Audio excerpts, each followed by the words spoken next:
Well, welcome to our beautiful broadcast suite at the HHH Metrodome in Minneapolis, Minnesota. Jason Weigandt and Jim Holley up here, and our cameraman Dave is standing on what they call a man maker, which is a big board that allows him to get tall enough to show our beautiful faces that are made for radio.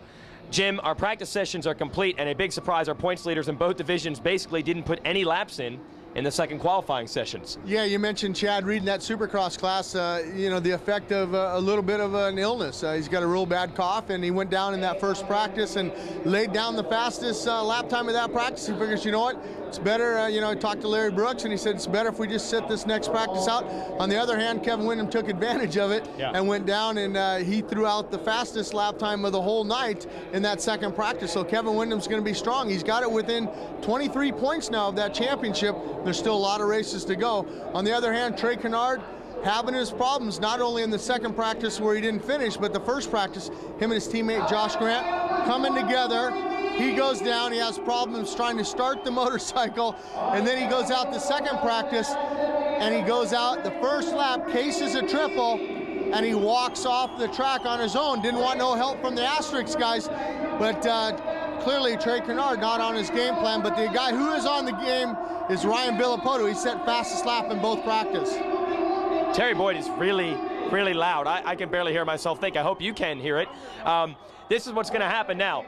Sipes and Kawazi are actually right there, second and third in the points. So everybody in that light class has to be salivating over their opportunity to get a win tonight. Yeah, and you mentioned Justin Sipes. I talked to Danny Palomino, you know, his team manager over there. He says, you know, those first three races, you know, because of the fact that he's had a lot of injuries, he was conservative. Danny says, hey, now it's time to start hanging it out. So we'll see if Sipes and the KTM can come away with their first win. And Koizi has yet to get on the podium. He's had a couple fourths. He's been close, but it'd be nice to see the Frenchman on the Honda up on the podium to tighten things up. And Villapoto says, hey, I need those guys in between me and Kennard to help me out. Yeah, that's right. He wants to win and have Kennard do worse than second. We'll see what happens.